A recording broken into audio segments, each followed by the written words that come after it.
Deus abençoe tua vida em nome de Jesus. Vamos a uma breve reflexão da parte de Deus. Que o Espírito Santo lhe conceda amor, graça, paz, alegria, misericórdia, entendimento, discernimento, compreensão, visão da parte do reino de Deus. Eu creio que essa mensagem, essa palavra, ela te levará a um nível mais alto de relacionamento com Deus. Nós vamos falar do valor, da riqueza, do poder, da eficácia e da eficiência da palavra de Deus, da Bíblia. Não dá para abordar todo o tema, são muitos detalhes, mas vou procurar ser bem eficaz aqui na mensagem. Segunda carta de Paulo a Timóteo, capítulo 3, versículo 16 e 17, diz assim: toda a escritura é inspirada por Deus e útil para o ensino, para a repreensão, correção e educação na justiça, a fim de que todo homem de Deus seja perfeito e perfeitamente habilitado para toda boa obra. Nós vamos tratar de assuntos importantes e necessários, úteis para a nossa vida atual, trazer para a nossa realidade. A palavra de Deus, primeiramente, ela é o manual de vida do ser humano. Ela não é um livro religioso, é uma constituição, é um documento, é um estatuto. O crente, ele não é um membro de igreja, ele é um cidadão do reino dos céus. Ele está se preparando para uma vida celeste, ele está se preparando para uma vida espiritual eternamente com Deus. Então, para isso, Deus revelou a tua palavra, o teu caráter, a tua vontade, os teus princípios, o teu propósito. Está tudo na tua palavra. Hoje, o mundo que nós estamos vivendo não é diferente do contexto que foi escrito aqui a Timóteo. É igual, o contexto é igual. As necessidades do ser humano são iguais, a maldade do ser humano são iguais, os problemas são iguais. Então nós necessitamos, a palavra é viva, a palavra ela tem poder de manifestar a graça de Deus e transformar. Quando o apóstolo Paulo escreveu essa carta a Timóteo, essa segunda carta, o apóstolo Paulo estava numa situação delicada. Ele já sabia que eram os seus últimos dias de vida na terra. Ele estava prestes a ser martirizado. Ele estava preso na sua segunda prisão em Roma. A primeira prisão ele estava numa casa domiciliar onde ele tinha visitas. Na segunda prisão já estava um pouco mais oprimido, estava numa situação mais delicada. Mas ele diz no capítulo 4, versículo 6 assim: quanto a mim, estou sendo já oferecido por libação e o tempo da minha partida é chegado. Combati o bom combate, completei a carreira, guardei a fé. Já agora a coroa da justiça me está guardada, a qual o Senhor, reto juiz, me dará naquele dia. E não somente a mim, mas também a todos quantos amam a tua vinda. Então o apóstolo Paulo está ciente do que vai acontecer com ele. E ele não está preso porque é bandido, porque não. Pelo testemunho da palavra de Deus. Por uma necessidade, por um propósito. Porque todos que andam na piedade de Cristo serão perseguidos. Está no capítulo 3, versículo 12. Ora, todos quantos querem viver piedosamente em Cristo Jesus serão perseguidos. Se você é um crente, se você professa a fé em Jesus Cristo, está agradando o mundo, você precisa rever tua fé. Porque Jesus disse em João capítulo 15, a partir do versículo 18, se eu não me engano: se o mundo vos odeia, sabei vós que odiais a mim primeiro. Se vós fosse do mundo, o mundo vos amaria. Mas como do mundo eu vos tirei, por isso o mundo vos odeia. Então, o sistema mundano, o sistema político, odeia o cristão. Porque nós vivemos uma outra realidade, nós temos uma outra mentalidade. Pelo menos é por isso que fomos chamados, é por isso que conhecemos a mente de Deus. Não tem como você conhecer a mente de Deus, você entender o plano de Deus e ser a mesma pessoa. O evangelho é para trazer transformação, é para trazer um novo caráter em nós, parecido com Cristo. Esse é o propósito de Deus, esse é o propósito da palavra de Deus. E dar frutos através disso. Produzir boas obras através disso. Eu não sou salvo porque eu faço boas obras, mas eu faço boas obras porque eu sou salvo. Eu evidencio As boas obras não me salvam, mas elas evidenciam que eu sou salvo. Elas evidenciam que eu mudei de vida. Elas evidenciam que eu ando debaixo da autoridade de um Deus poderoso. Esse é o propósito da palavra de Deus, ela é eficaz. Então nós vamos atentar aqui que Paulo, quando ele escreve a Timóteo, ele está querendo alertar o teu filho na fé. Timóteo é teu filho na fé, é um pastor, ele está pastoreando a igreja em Éfeso. E Paulo está querendo alertar ele alguns detalhes, mas principalmente para perseverar na palavra, na doutrina da verdade. Para que ele fique firme, para que ele fuja dos homens maus e permaneça na fé, na pregação, na doutrina que ele aprendeu, na autoridade da palavra de Deus, e que ele ia ser confrontado. As pessoas não iam dar ouvidos a ele. Ele diz aqui no capítulo 4, que no final dos tempos as pessoas iam ter comichão nos ouvidos, e não ia dar ouvido a sã doutrina, mas iam ir atrás de fábulas. Não é diferente do que nós vivemos hoje. Não é diferente. O evangelho, ele tem uma batalha espiritual contra o evangelho. Há uma batalha espiritual. Há um poder maligno que cega os olhos das pessoas, e os ouvidos delas são tapados para que elas não entendam e não sejam salvas, não compreendam. Porque Deus, ele não trabalha com robôs. Precisa da tua vontade ser ativada, responsabilidade ser ativada, decisão ser ativada, e você querer. Ele diz: eis que estou à porta e bato, Apocalipse 3:20. Aquele que ouvir a minha voz e abrir a porta, eu entrarei e cearei com ele, ele comigo. Precisamos abrir a porta. Ele está à porta, ele bate, mas você e eu precisamos abrir a porta para que ele entre. Por quê? Decisão, responsabilidade. Então o apóstolo Paulo está alertando o teu filho na fé. Olha o que ele diz no capítulo 3, no versículo 1. Sabe, porém, isto, nos últimos dias sobrevirão tempos difíceis. Últimos dias aqui, isso aqui foi escrito há 2000 anos atrás. Últimos dias aqui é desde que Jesus nasceu até a tua vinda. É os últimos dias. Porque desde que Jesus nasceu, aqui como homem, em carne, e trouxe ali o poder do reino de Deus, isso confrontou o mundo todo. Porque ele derramou a graça de Deus, ele mostrou o caráter de Deus, a bondade de Deus, a misericórdia de Deus. Pela graça sois salvos mediante a fé. Isso não vem de vós, é dom de Deus. Efésios 2:8. Quer dizer, Jesus veio restaurar o que o homem perdeu. Ele veio reconectar nós com o Pai novamente. E isso causou um grande confronto no poder espiritual contra os filhos de Deus, contra aqueles que creem em Deus. Então nós vivemos os últimos dias até a volta de Jesus. Então o que ele diz que vai acontecer nos últimos dias? Pois os homens serão egoístas, avarentos, jactanciosos, arrogantes, blasfemadores, desobedientes aos pais, ingratos, irreverentes, desafeiçoados, implacáveis, caluniadores, sem domínio de si, cruéis, inimigos do bem, traidores, atrevidos, enfatuados, mais amigos dos prazeres do que amigos de Deus. Nós estamos vendo isso, sim ou não? Sim. Agora, a nossa posição tem que ser como Paulo alertou a Timóteo. Permanecer firme. Permanecer, ser fiel à sã doutrina. Se apegar àquilo que não corrói. Aquilo que o ladrão não rouba. Aquilo que a traça não corrói. Que é a palavra de Deus. A palavra de Deus é viva e eficaz, ela é permanente, ela não muda. Ela é atualizada, ela é mais atual do que o jornal de amanhã. Agora, em tudo isso que nós estamos vivendo, tem duas vozes falando ao mundo. A voz do povo, a voz das notícias, a voz do jornal, a voz da internet e a voz de Deus. Infelizmente, o mundo está dando mais ouvidos à voz do mundo. Por isso que as pessoas estão ansiosas, depressivas, medrosas, incertas.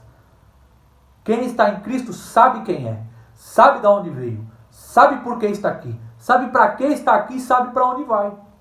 É óbvio que nós estamos na carne, nós temos emoções e nós sentimos sim medos, passamos por algumas tribulações, mas a palavra diz em Tiago: tende por motivo de alegria, de toda alegria, o passar por provações, porque a provação manifesta, testifica a nossa fé. Então, quando você conhece a palavra de Deus, você se torna firme diante dos obstáculos.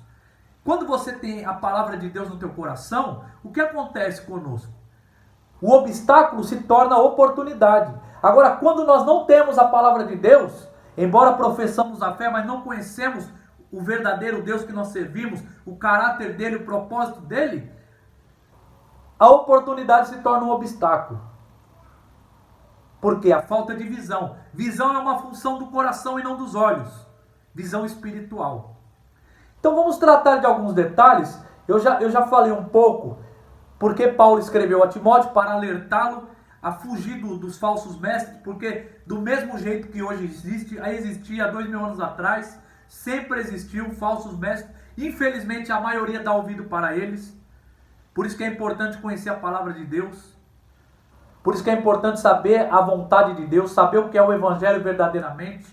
Aquele evangelho que não negocia a fé, que não barateia, que não se corrompe. A pregação verdadeira da palavra. Então, Paulo está alertando a Timóteo a ficar firme nisto. O propósito hoje é falar mais do valor das Escrituras. Não vou atentar tanto para o texto, mas ele está deixando claro que ele está alertando o teu filho na fé antes dele partir, porque Paulo já sabia, como nós lemos aqui no capítulo 4, que ele ia ser morto. Mas ele diz ali, fique firme na palavra, persevere, pregue, insta, pregue a doutrina. Quer dizer, olha o que ele pede para Timóteo fazer. Fugir dos falsos ensinos, seguir a doutrina verdadeira, permanecer nela e pregá-la, ensiná-la. 4 princípios aqui. Agora, por que é tão importante estar baseado, firmado na palavra de Deus? Por quê? Primeiramente, porque toda escritura é inspirada por Deus. Nós precisamos ter convicção disso. Toda a escritura é inspirada por Deus. Você percebe que ele não diz alguma parte da escritura, alguns livros da escritura, um pedaço da escritura, mas toda a escritura é inspirada por Deus. Toda a escritura, toda ela. A Bíblia são 66 livros. A palavra Bíblia vem da palavra biblios, do grego, que significa biblioteca, junção de livros. Então 66 livros, 39 livros no Velho Testamento e 27 livros no Novo Testamento, que se unificam, não se contradizem, não há inerrância alguma na Bíblia. Não há inerrância alguma. Esses 66 livros, eles se unificam. E ela tem um centro, ela tem um propósito. O centro da Bíblia é Jesus Cristo, o Rei dos Reis, o Senhor dos Senhores, a fiel testemunha, o soberano dos reis da terra, o primogênito dos mortos. Ele é a chave da Bíblia, em Cristo Jesus. Então, quando nós estudamos a Bíblia de Gênesis a Apocalipse, nós temos que ver o Cristo vivo ali. Em cada página, em cada detalhe da Bíblia está relatado quem Jesus Cristo é. Ele é a chave da Bíblia. Foi porque sem ele nada do que foi feito se fez. No princípio era o Verbo estava com Deus e o Verbo era Deus, a palavra. Ele estava no princípio com Deus. Todas as coisas foram feitas por ele. Sem ele nada do que foi feito se fez. João capítulo 1, versículo 1 ao 3. Colossenses 1,16. Nele subsiste todas as coisas. Então estudar a Bíblia é saber quem Jesus Cristo é. Porque a Bíblia toda ela trata de 3 assuntos. Um rei, Jesus Cristo. Um reino, nossa pátria celestial. E uma família real. Os chamados, os escolhidos, os ungidos do Senhor. Os selados do Senhor. Ela trata disso. Então estudar a Bíblia é de mera importância. De mera importância. Hoje nós vemos, o mundo está completo de informação, mas nós vivemos um analfabetismo bíblico. Ora, não era para ser o contrário? Mas, quanto mais ocupado você estiver, menos você pensa, menos você medita, menos você ora, menos você tem vontade de falar com Deus. Por isso que as pessoas hoje vivem ocupadas com a distração. A distração nada mais é do que a tua destruição em câmera lenta. Ocupação não significa produtividade. As pessoas que estão ocupadas não estão produzindo. A cadeira de balanço mexe para lá e para cá, mas ela não sai do lugar. A porta giratória do banco também não para de girar, mas não sai do lugar. Então, ocupado é diferente de produtivo. quando você medita na palavra de Deus, você se torna produtivo. Porque você está falando com o fabricante, com o dono, aquele que te criou, aquele que te conhece, aquele que sabe todos os seus dias, aquele que o passado e o futuro estão no presente linear aos olhos dele. Então é óbvio que você tendo a instrução dele, você vai ter muito mais êxito na vida. Agora, quem é que direciona o teu dia? É o celular? É a internet? É as notícias? Você se sobrecarrega de tudo aquilo que a Bíblia fala para não se sobrecarregar? É óbvio que você viverá ansioso. É óbvio que você viverá desanimado. É óbvio, porque a palavra está ao contrário daquilo que você vive. Então vamos atentar para alguns detalhes aqui, que toda a Escritura é inspirada por Deus. Bom, primeiramente toda a Escritura. A Bíblia ela foi escrita por 40 diferentes homens, por volta de 1.600 anos. Esses homens de diferentes lugares, diferentes culturas, diferentes experiências, diferentes épocas, inspirado pelo mesmo Deus. Deus não mexeu na personalidade desses homens, Deus não mexeu na estrutura desses homens, mas Deus estava ali inspirando, soprando, Deus estava supervisionando, ativo, cada detalhe das Escrituras. Não significa que Deus ditou cada palavra, cada letra, cada vírgula, mas Ele estava inspirando o propósito daquilo. Cada livro da Bíblia tem um propósito. Você não vai ler a carta aos Romanos do mesmo jeito que você lê o livro de Provérbios. Você não vai ler o livro de Gênesis, que é um livro de narrativa, da mesma maneira que você estuda a carta aos Coríntios, ou do mesmo jeito que você estuda o Evangelho de Mateus, porque o propósito é outro. Por isso que a Bíblia ela é completa, ela é repleta, ela tem estrutura, ela tem suporte para qualquer área da tua vida, para qualquer situação. Então é importante entender isso. Agora, Pedro ele enfatiza mais ainda. No capítulo de número 1 da sua segunda carta, versículo 20 e 21, o apóstolo Pedro escreve assim: sabendo primeiramente isto, que nenhuma profecia da Escritura provém de particular elucidação. Nenhuma vem de particular elucidação.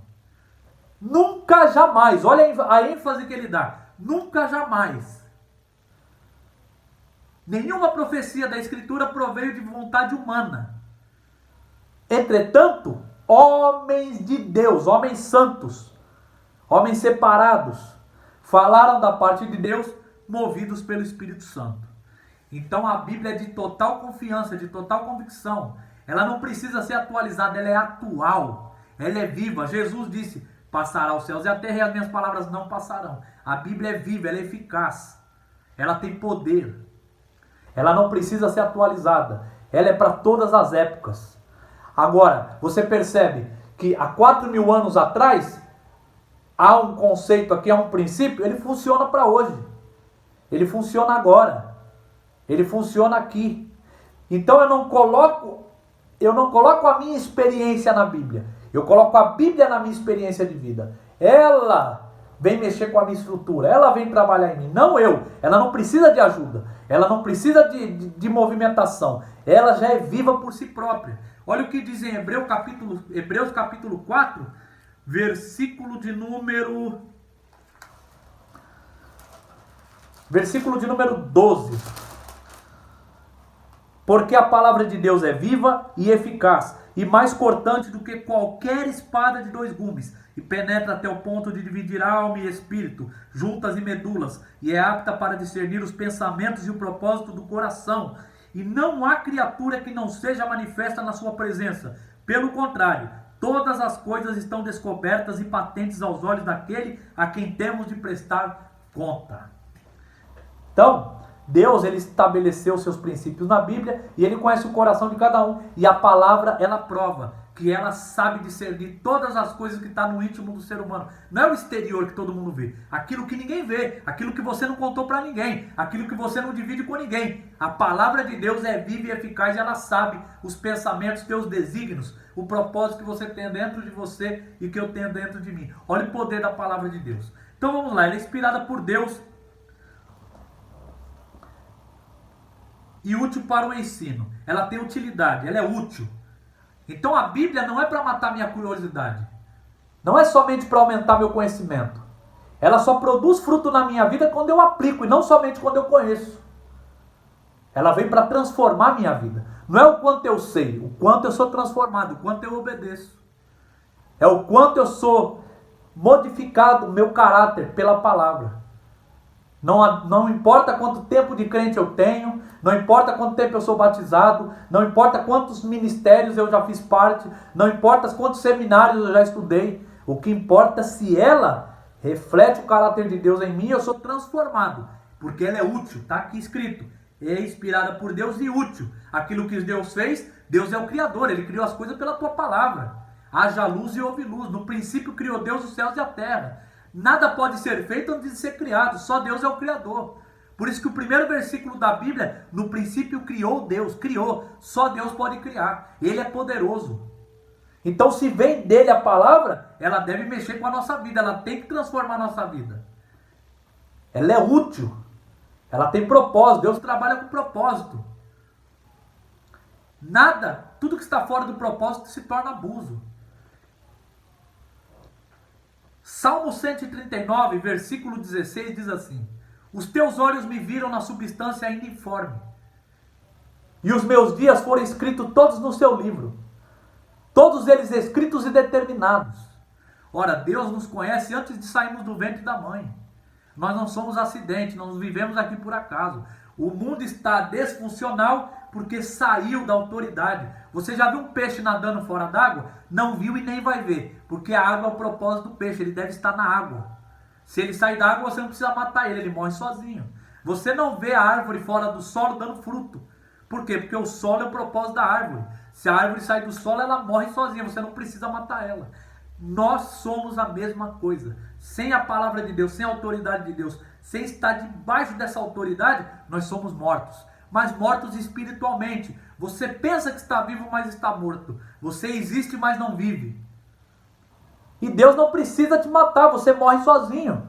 Olha o que diz Provérbios, capítulo 1, versículo 32 e 33. Preste bem atenção. Diz assim: os loucos morrem pelo teu desvio, e os nécios, a tua falsa impressão de bem-estar, os levam à perdição.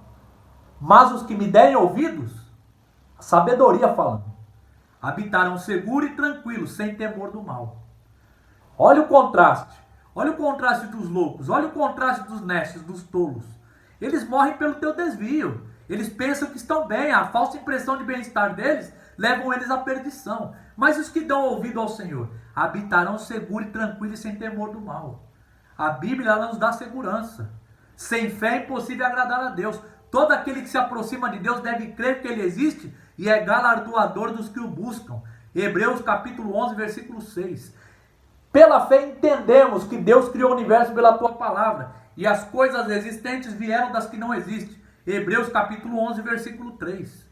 Temos que ter essa convicção. Primeira coisa é a convicção de que a Bíblia é inspirada por Deus, toda a Escritura. Isso que você deve fazer, crer convicto que a Bíblia é inspirada por Deus, toda ela, que ela é toda inspirada por Deus e útil para o ensino. Então presta atenção, certa feita Jesus, capítulo 6 do Evangelho de João, ele multiplicou pães e peixes para quase 5.000 homens, sem contar crianças e mulheres. E a partir dali o povo passou a segui-lo.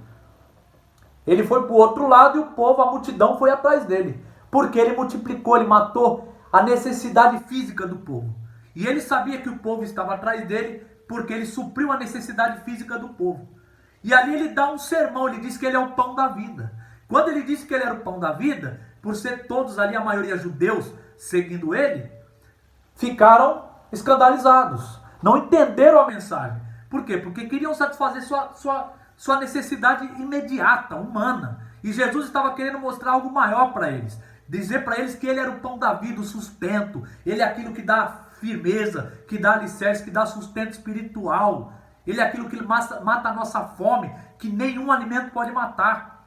Mas o povo não compreendeu. Enfim, e ele vai dando aquele sermão e começam a se escandalizar. E os discípulos, os que estavam ali, começam a ir embora e abandonar a ele. Aí ele fita os olhos nos 12 discípulos dele, os mais próximos, e diz assim: e vós, também irá me deixar? E no versículo 68 do capítulo 6 de João, Pedro diz assim: para onde iremos, se só o Senhor que tem as palavras da vida eterna? E nós temos crido e conhecido que tu és o Santo de Deus. Convicção. Isso é ser convicto.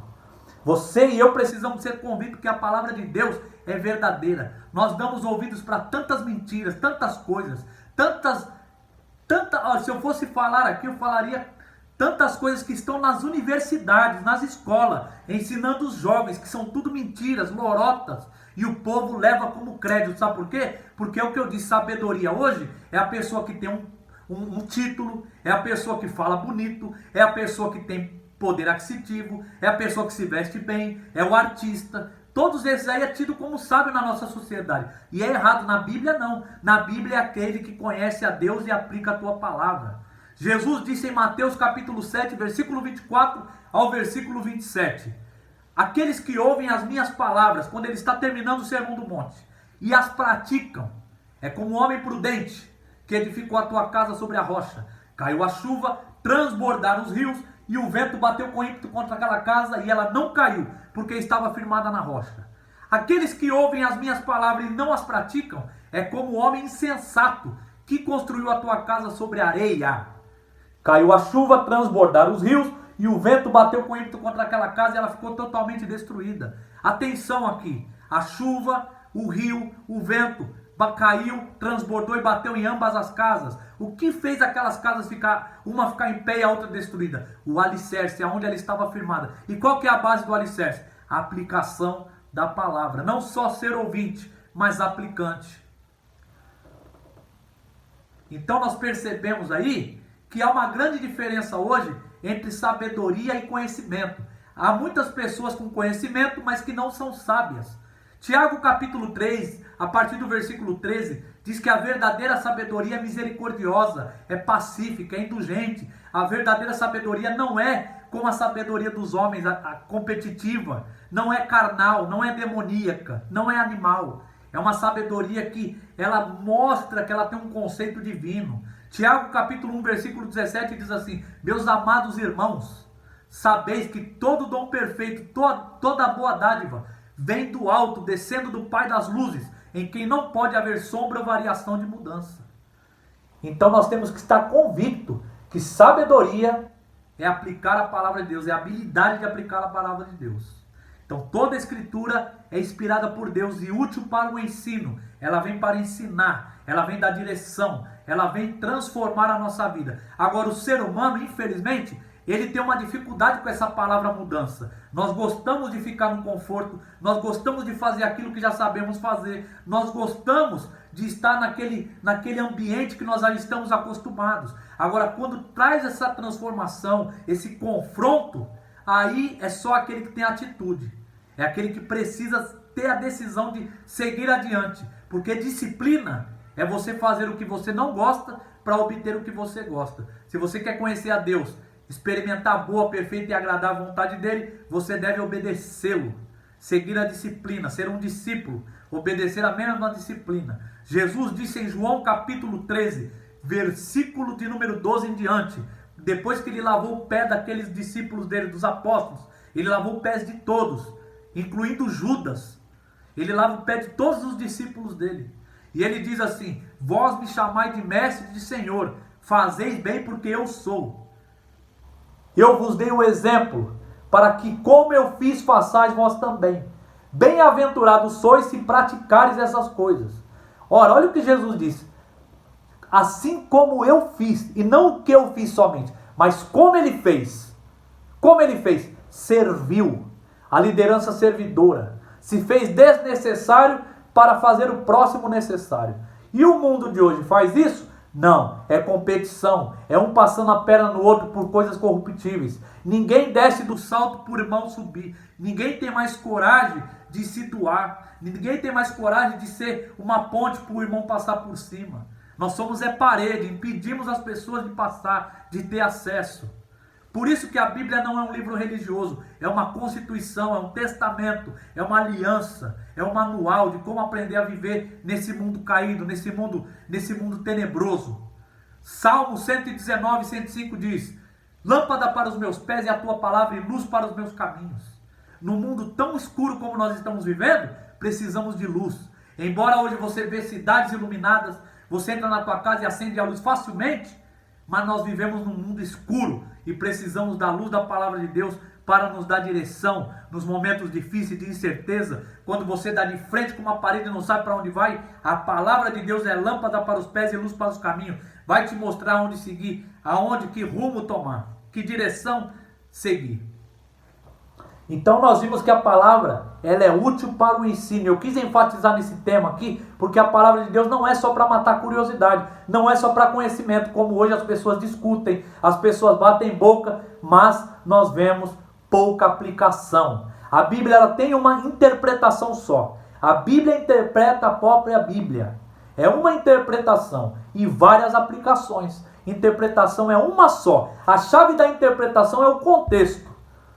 É o conteúdo geral, não o isolamento, mas geral. Como eu disse aqui, eu li para vocês aqui 2 Timóteo 3, do 16 e 17, mas eu disse o contexto. Por que Paulo está falando da palavra de Deus para Timóteo? Para que ele não se desvie, para que ele fique firme diante dos confrontos, das oposições que iam vir sobre ele, para que ele continue pregando a palavra da verdade, para que ele não se corrompa.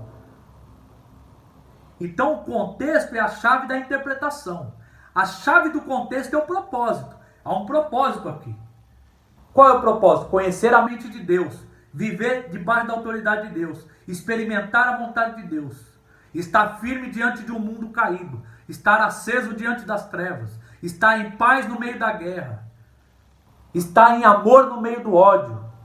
É para isso que a palavra é aqui, o propósito dela. E a chave do propósito são princípios, são chaves. Princípios são o quê? O que é um princípio? É uma verdade, declaração sucinta, é uma declaração sucinta da parte de Deus que se torna uma verdade universal. Ela não muda. Então, princípio, ele não muda. São chaves que nós precisamos aplicar para podermos cumprir o propósito. Você só cumpre o propósito se aplicar os princípios. Preste atenção, quando Jesus disse a Pedro, em Mateus capítulo 16, versículo 18, dar-te-ei as chaves do reino dos céus. Para o que ligares na terra será ligado nos céus, e o que desligares na terra será desligado no céu. Chaves, princípio. Chave significa acesso, significa autoridade, significa domínio, significa liberdade de entrar e sair, ir e vir.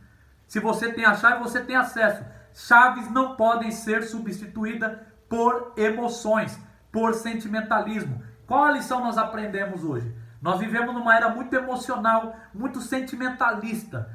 O sentimento e a emoção faz parte do nosso corpo, da nossa natureza. Mas ele jamais pode estar em cima dos princípios. O princípio deve falar mais alto e primeiramente, porque princípio não muda. A tua emoção muda, a minha emoção muda, o teu sentimento muda, o nosso sentimento muda. Mas princípio não muda. Por isso que nós temos que viver baseado em princípios. Princípios são chaves estabelecidas da parte de Deus que se tornam verdades universais. Eles funcionam na China, no Japão, no Brasil, nos Estados Unidos. Ele funciona com o pequeno, com o grande, com o branco, com qualquer pessoa.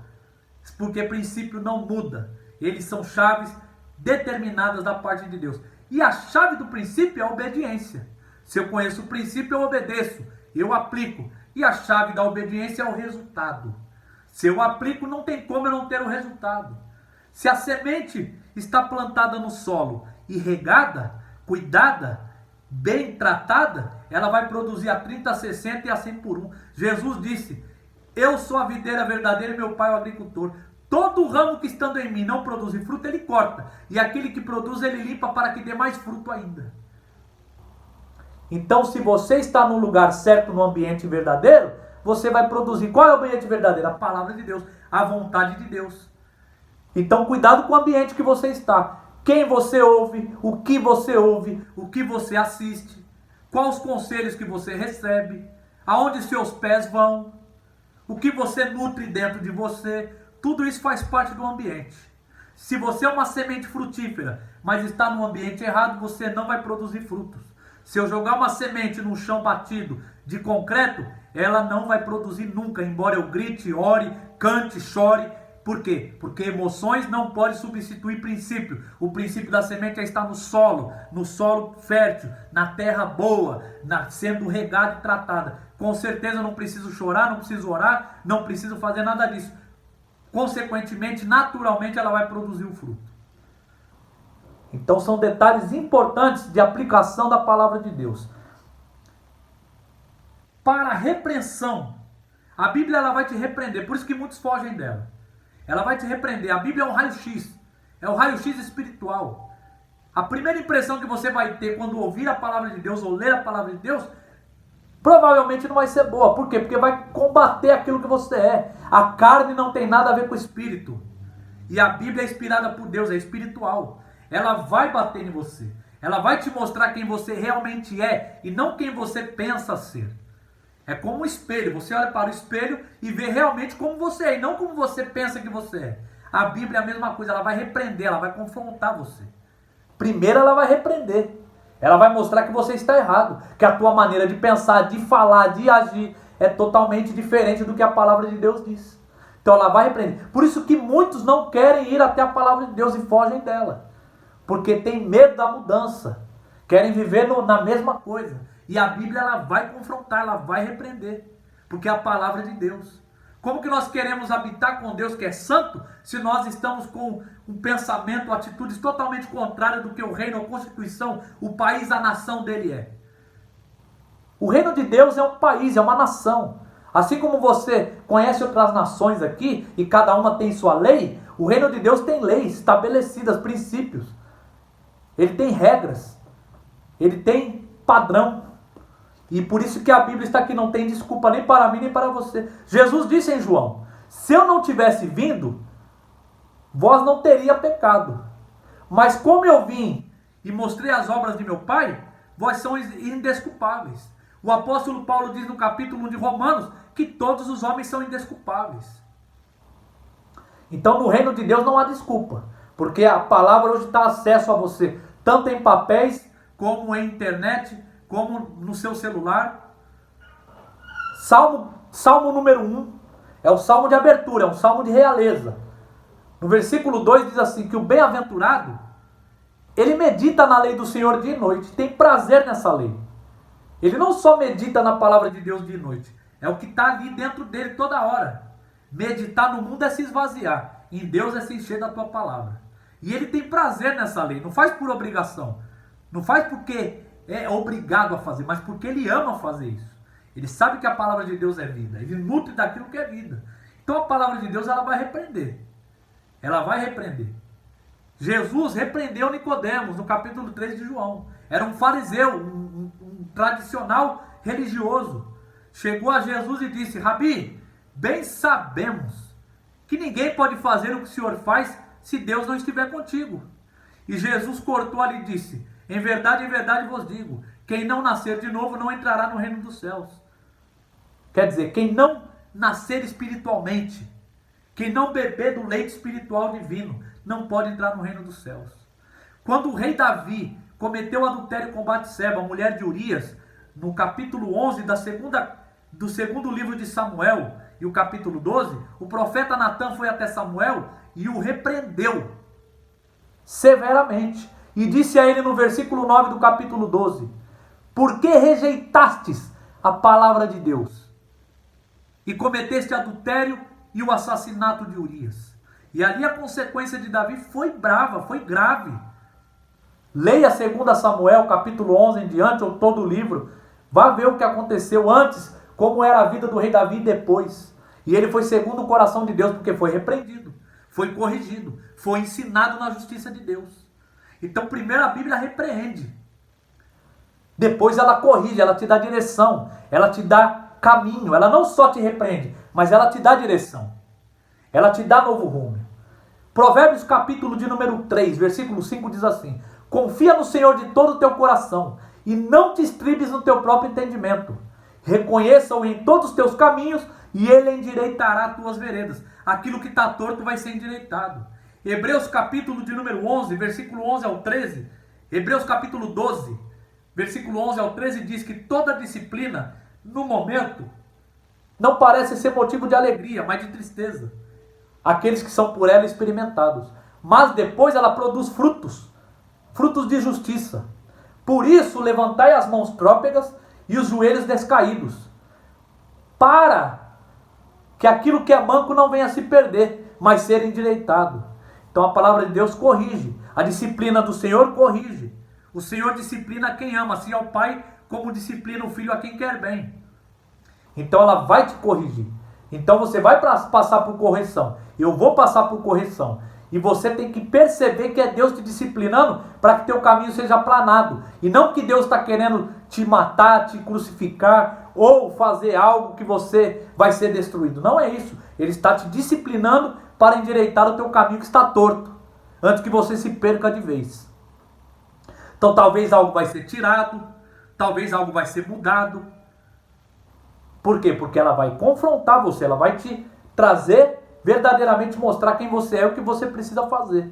O deserto não é lugar de morrer, deserto é lugar de cruzar. Mas muita gente morre no deserto porque não compreende a palavra de Deus. Por que que o livro de Números, os hebreus ali, a maioria deles se prostraram no deserto e morreram no deserto? Porque não aplicaram a palavra de Deus. Aqueles que aplicaram, passaram adiante. Porque o Deus é o mesmo, Deus não muda. Se você crê, se você não crê, se você obedecer ou não obedecer, a diferença que vai fazer na tua vida, Deus vai continuar sendo Deus. Ele vai continuar sendo o mesmo. Então é importante entender que a Bíblia vai te repreender e vai te corrigir. E vai te educar na justiça, para a educação na justiça. Qual justiça? A justiça dos homens? A justiça dos governos? Não, a justiça divina. E o mundo está gemendo hoje por falta dessa justiça, por falta da aplicação dessa justiça. O homem está vivendo na sua própria justiça. O homem está vivendo na tua própria justiça. O homem está vivendo na tua própria vontade. O homem está se estribando no teu próprio entendimento. Olha o que diz em Tiago capítulo 1, versículo 19 ao 21. Meus amados irmãos, sejam prontos para ouvir, tardios para falar e tardios para se irar, porque a ira do homem não produz a justiça de Deus. Portanto, despojando de toda impureza e acúmulo de maldade, acolhei com mansidão a palavra de Deus, que é poderosa para salvar a vossa alma. Então a ira do homem não produz a justiça de Deus. O homem hoje, o ser humano anda irado. O livro de Provérbios fala muito sobre o homem iracundo, aquele que se ira, o caminho e o destino dele. Olha o que diz em Provérbios: não se associe com o iracundo, com o homem que se ira. Nem se associe com o colérico, aquele homem de cólera que quer brigar por todas as coisas, para que não aprenda as suas veredas e enlace a tua alma. Então nós devemos entender que a ira do homem não produz a justiça de Deus. Se nós vamos ser educados na justiça de Deus, é mediante o poder dele. E aonde está a justiça de Deus? Na palavra, no Evangelho. O apóstolo Paulo diz em Romanos capítulo 1, versículo 16 e 17: não me envergonhe do Evangelho, porque ele é o poder de Deus para a salvação, para todo aquele que nele crê. Primeiro o judeu, depois o gentil. Visto que a justiça de Deus se revela no Evangelho, como está escrito: de fé em fé o justo viverá pela fé. Então a justiça de Deus está no Evangelho. A palavra de Deus, o poder de Deus para a salvação está na própria palavra dele, está no testamento dele. Por isso que ele disse em Isaías 55:11: assim será a palavra que sair da minha boca, não voltará para mim vazia, mas prosperará para aquilo a qual eu designei. Outro detalhe da justiça de Deus, Mateus capítulo 6, versículo 33, muito importante para hoje. Jesus está ali falando com os discípulos dele, no Sermão do Monte, dizendo para eles não andarem ansiosos sobre o que é a vez de comer, o que é a vez de beber, o que é a vez de vestir. Hoje nós andamos assim. E aí ele diz no versículo 33 do capítulo 6 de Mateus: buscai primeiramente o reino de Deus e a sua justiça, e todas essas coisas serão acrescentadas. Agora hoje invertemos, hoje está invertido os valores. As pessoas estão dando prioridade para as coisas do mundo, para a roupa, para a comida, para a bebida, para aquilo que perece, e deixando Deus em segundo plano. É óbvio que a consequência vai ser aquilo que o mundo pode oferecer, porque estamos dando prioridade para o mundo, prioridade para as coisas da terra. Invertemos os valores. Se o próprio Deus, o próprio Jesus, o Senhor, o Rei, o provedor, está dizendo: buscar primeiramente, prioridade, o reino de Deus, e não só o reino de Deus, mas a sua justiça. Aonde está a justiça de Deus? No Evangelho, na tua palavra. E todas essas coisas serão acrescentadas. Jesus, ele é verdade, ele disse: eu sou o caminho, a verdade e a vida. O pai da mentira, João 8,44, é o diabo. Então, se Jesus disse que, consequentemente, você buscando o reino dele, ele te dará todas as coisas que você necessita, ele dará, porque ele é a verdade. Mas nós invertemos os valores e damos desculpa. E no reino dos céus não existe desculpa. Não adianta dizer: eu preciso deixar a palavra de lado, a Bíblia de lado, ou deixar a oração de lado, porque eu preciso fazer isso, fazer aquilo no mundo. Você está dando prioridade para o mundo. Buscai primeiramente o reino de Deus e a sua justiça, e todas essas coisas serão acrescentadas. A ansiedade é a preocupação. Você está ocupado por antecipação, preocupado, ocupado com aquilo que não aconteceu. Aquilo que você precisa para hoje, você queria ontem, e aquilo que você precisa para amanhã, você já quer hoje. Ansiedade. Porque não andeis ansiosos por coisa alguma. Vosso Pai sabe do que vós necessitais. Então a prioridade invertida é óbvio. O mundo vai estar ansioso. A ansiedade é a doença do século hoje. Por que será? A Bíblia responde: porque as pessoas não buscam primeiramente o reino dos céus. Não é sentar no banco da igreja somente. Não é você fingir ser uma pessoa religiosa. É entender o conceito de Deus e viver de acordo com ele. Então, vai lhe educar na justiça. A palavra vai lhe educar na justiça. Um pastor, um pregador, ele deve pregar a palavra de Deus. E não falar das experiências dele. E não falar o que ele acha, mas falar o que Deus diz. Por isso que a Bíblia, no Velho Testamento, está escrito enfaticamente: assim diz o Senhor. Por isso que no Novo Testamento, Jesus, consequentemente: em verdade vos digo. A palavra de Deus, que sai da boca de Deus. Deus tem compromisso com a palavra dele, não com a palavra do homem. Então a pregação deve ser a palavra de Deus exposta. E aí você vai entender o conceito de Deus. E aí você vai saber a vontade de Deus. Vai saber o caráter de Deus. A Bíblia é enfática, a Bíblia é categórica. Céu é céu, inferno é inferno, diabo é diabo, Deus é Deus. Pecado é pecado, fé é fé, obediência é obediência. Não tem meio termo na Bíblia. Ela é sim, sim, não, não. Então por isso que o diabo não quer que você estude a Bíblia. O diabo quer que você se mantenha na ignorância. João capítulo 8, 32, Jesus disse: e conhecereis a verdade, e a verdade vos libertará. Quantos de nós estamos presos? Sabe qual é o cadeado mais potente de uma cadeia? Não é a cela, é o conforto dela. Quantos de nós estamos confortáveis com a cela e já se acostumamos com ela e não precisamos mais ser libertos? Mas a palavra diz em João 8,36 que quando o Filho te liberta, nós somos verdadeiramente livres. Deixa ele te libertar. Atenta para ele. Veja o que ele quer falar com você. Pare de ouvir a voz do mundo. Ouça a voz de Deus. Não compare Deus com pessoas. Maldito o homem que confia no homem, mas bem-aventurado cuja esperança está no Senhor. Jeremias 17, 5, 7. Então não ouça a voz das pessoas. A multidão vai te tirar da presença de Deus. A voz do povo não é a voz de Deus. A maioria das vezes a multidão vai seguir o fluxo do mundo. Andar com Cristo é andar na contramão. A própria carta que Paulo escreveu a Timóteo está dizendo: nos últimos dias os homens serão avarentos, presunçosos, egoístas. Está deixando claro para Timóteo aqui que as pessoas não vão querer ouvir a palavra da verdade. Mas e você? A pergunta: e você? Vai se corromper, vai negociar, vai baratear, vai legalizar a tua fé ou vai permanecer firme? Então ela vai te educar na justiça, e a justiça de Deus é essa. A fim de que todo homem de Deus, nós vimos aqui na própria carta a Timóteo, que os homens aqui não eram todos de Deus, porque muitos eram maus, avarentos, presunçosos, amantes dos prazeres mais do que apegados a Deus.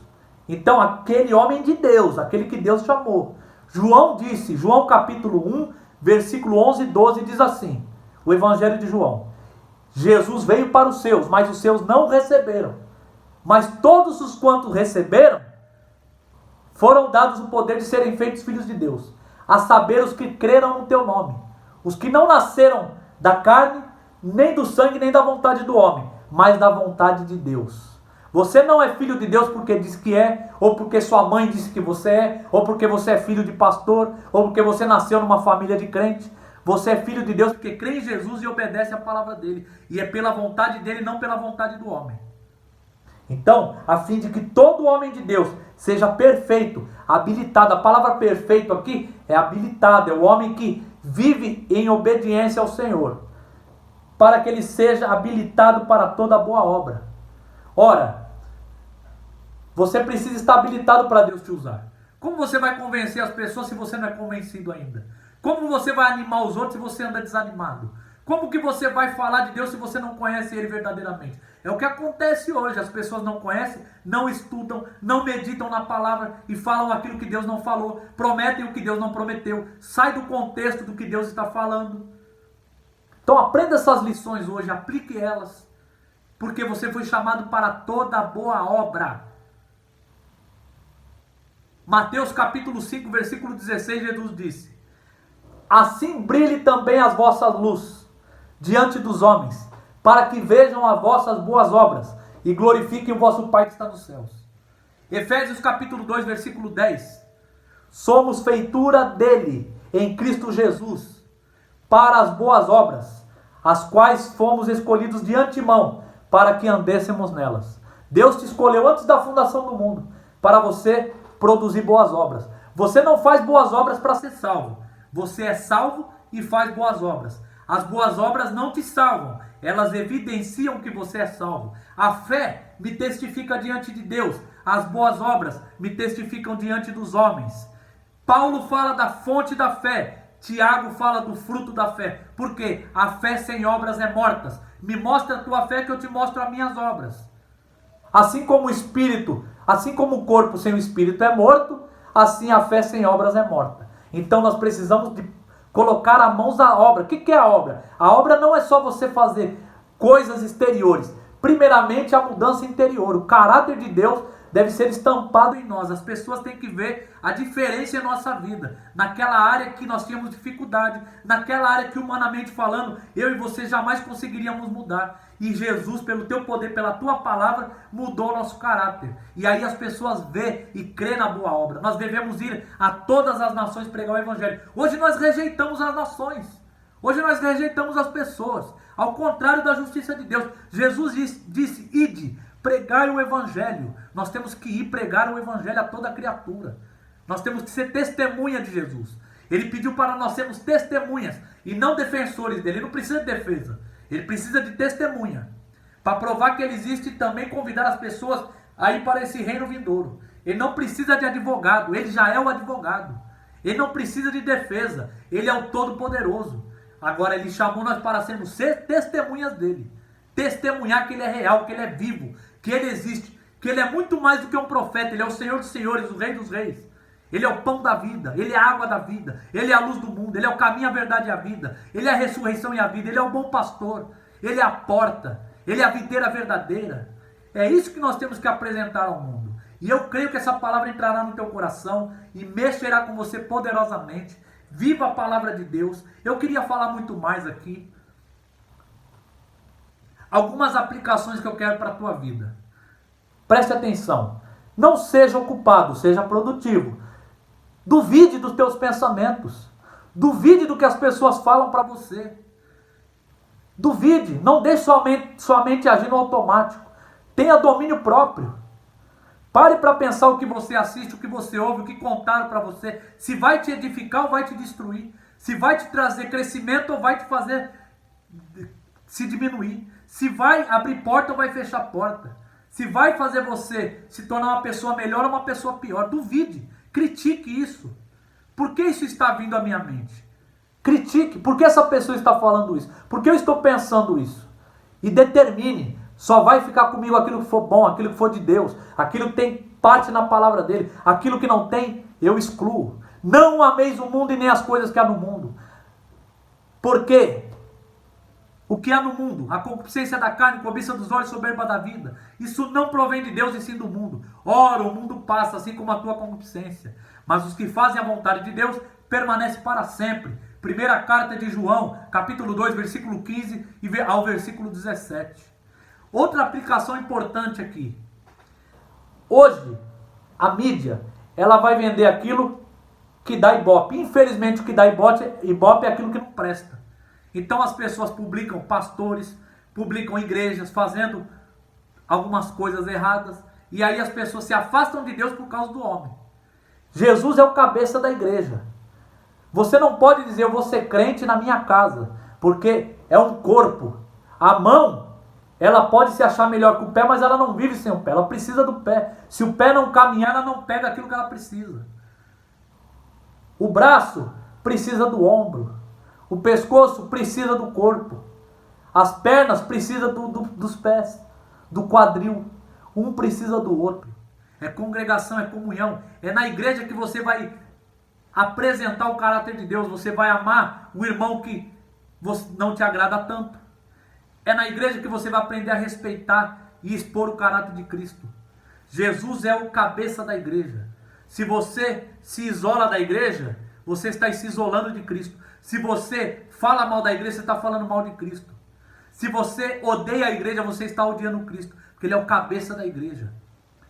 Jesus disse a Paulo, quando ele estava perseguindo a igreja, em Atos capítulo de número 8 e capítulo de número 9, e Jesus disse, Saulo, Saulo, por que me persegues? Ora, ele estava perseguindo os cristãos. Estava perseguindo o próprio Deus, o próprio Cristo. Então, o que eu lhe indico? Uma igreja bíblica, uma igreja que pregue a palavra de Deus, que lhe ensine tudo que foi falado aqui, a você, a entender a justiça de Deus, a você entender os propósitos de Deus, a você a ser corrigido, a ser exortado, a ser repreendido, a ser educado, a ser habilitado para toda boa obra. Mas não rejeite aquilo que você não conhece, não rejeite aquilo que você não sabe, não globalize tudo por causa de meia dúzia, você achar que todo mundo não presta, achar que não existe mais igreja verdadeira. Existe.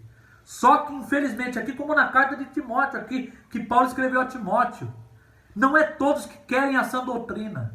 Muitas pessoas vão querer o milagre, a bagunça, o barulho. E a palavra diz que avivamento é comprometimento, é aliança. O milagre de Deus é importante, ele existe, ele faz. Mas o milagre é para um propósito, porque tudo é um propósito.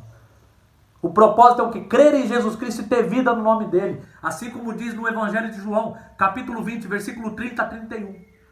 Jesus fez muitos outros milagres na presença dos seus discípulos.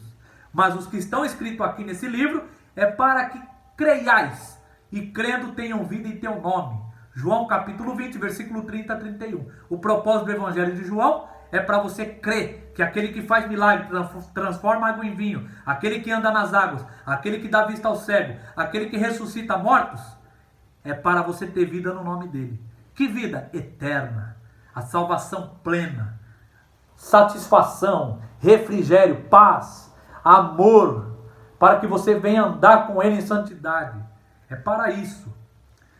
O Salmo 119 é o maior salmo da Bíblia. Tem 176 versos. E fala totalmente da palavra do Senhor, sobre a palavra de Deus. Ele é dividido em 8. É 8 versos, 8 versos. Se você ler 8 versos por dia, vai dar 22 dias. Eu te desafio, medite 8 versos por dia do Salmo 119. Está falando totalmente da palavra do Senhor. Procure observar ali cada detalhe, cada colocação, o propósito que está escrito. 8 versos por dia, 22 dias. Você vai ter lido totalmente o Salmo 119, que fala sobre a palavra de Deus. Que Deus lhe abençoe, Deus lhe proteja e que você seja edificado por essa palavra, em nome de Jesus.